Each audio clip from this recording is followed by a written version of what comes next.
Hello friends, இன்றைக்கி நம்ம தீபாவளி ஸ்பெஷலில் பார்க்க போகிறது சோமாஸ். இது ரொம்ப ஈஸியாக பண்ணிடலாம். இதுக்கு வந்து 2 ஸ்டெப். முதல்ல மேல் மாவு பண்ணணும், அடுத்து பூரணத்துக்கு பண்ணணும். இப்போ பூரணத்துக்கு வந்து பொட்டுக்கடலையை நல்லா வறுத்துட்டு அதை வந்து ஒன்றும் பாதியமாக மிக்சியில் நம்ம அரைச்சி வச்சுக்க போகிறோம். தேங்காய் பூவை வந்து வெறும் இருப்பு சட்டியில் நல்லா ட்ரை ரோஸ்ட் பண்ணி வறுத்து எடுத்துக்கோங்க. ஒரு பவுலில் அரைச்ச பொட்டுக்கடலை, வறுத்த தேங்காய் பூ, சர்க்கரை, ஏலக்காய் தூள் இதை மிக்ஸ் பண்ணி நம்ம வந்து பூரணம் ரெடி பண்ணிடுறோம். இனி மேல் மாவு எப்படி செய்கிறதுன்னு பார்ப்போம். இப்போ மேல் மாவுக்கு இங்கே மைதா எடுத்துருக்கோம், அதில் கொஞ்சம் உப்பு போட்டுக்கிறோம். நல்லா மிக்ஸ் பண்ணி விட்டுருங்க. இதுக்கப்புறம் நம்ம எண்ணெயை சேர்த்துக்கிட்டரலாம். நல்லா எண்ணெய் வந்து எல்லா மாவோட மிக்ஸ் ஆகிற மாதிரி நல்லா பிணைஞ்சிருங்க.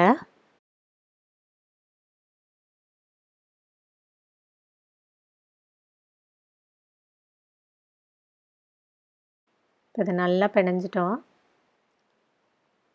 இனி தண்ணி ஊற்றி பிணைய ஆரம்பிச்சிடலாம். நம்ம சப்பாத்தி மாவு மாதிரி பிணைஞ்சிக்குவோம்.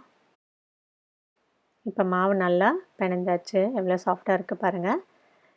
இது இப்போ மாவை வந்து அரை மணி நேரம் ஊறட்டும். மாவு காய விடாமல் ஒரு ஈரத்துணி போட்டு மூடி வச்சுருங்க.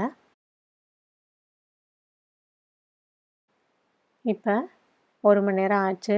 நான் மாவுக்கு ஈரத்துணி மூடி வச்சுருக்கேன். பூரணமும் சேர்த்துட்டேன். இனி நம்ம சோமாஸ் போட ஆரம்பிச்சிடலாம்.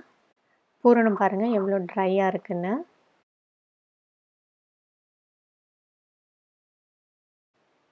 பிணைஞ்ச மைதா மாவில் ஒரு சின்ன பால் எடுத்து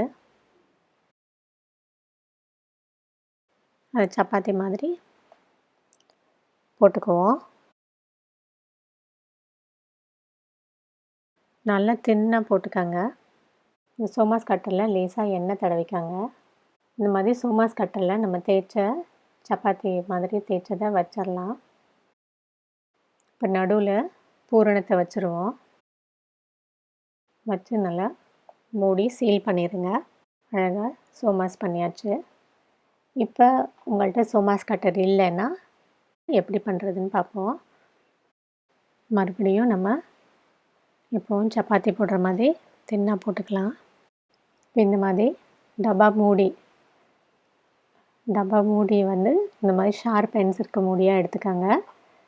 அதை வச்சு அப்படியே சுற்றுனிங்கன்னா கட் பண்ண வந்துடும். பாருங்கள் எவ்வளோ நல்லா நீட்டாக வந்திருக்குன்னு. இப்போ இதில் நடுவில் நம்ம பூரணத்தை வச்சிடலாம். நல்லா கார்னர்ஸ்லாம் சீல் பண்ணிடுங்க. இல்லைன்னா பூரணம் வந்து அந்த கேப் வழியாக நம்ம எண்ணெயில் பொரிக்கும் போது அதில் கொட்டிடும். இப்போ இந்த கார்னர் டிசைனுக்கு நம்ம இந்த ஃபோக்கை வச்சு அப்படியே லேசாக அழுத்தினோம்னா அந்த இம்ப்ரெஷன் வந்துடும். பாருங்கள் எவ்வளோ அழகாக நீட்டாக ரெடி ஆகிடுச்சு. இந்த மாதிரி மற்ற மாவையும் நம்ம பண்ணிக்கலாம். எண்ணெய் காஞ்சிடுச்சு. நம்ம வந்து சோமாஸை வந்து சிம்லே ஃப்ரை பண்ணாதான் நல்லா எல்லா சைடும் ஈவனாக உள்ளேயும் வெந்து இருக்கும், வெளியிலையும் வெந்திருக்கும்.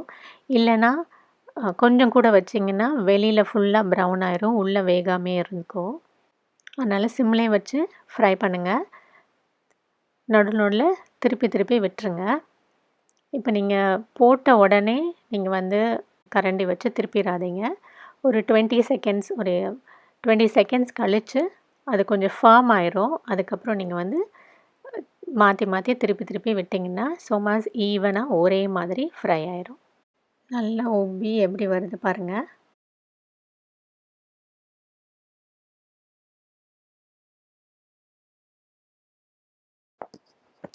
இப்போ நல்லா கோல்டன் கலர் வந்துருச்சு.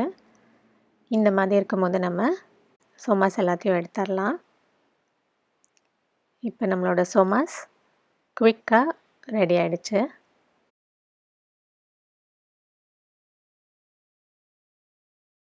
இந்த குவிக் அண்ட் ஈஸியான சோமாஸை எல்லோரும் ட்ரை பண்ணுங்கள். ட்ரை பண்ணி பார்த்து உங்களோட கமெண்ட்ஸ் எங்களுக்கு அனுப்புங்க. தேங்க்யூ.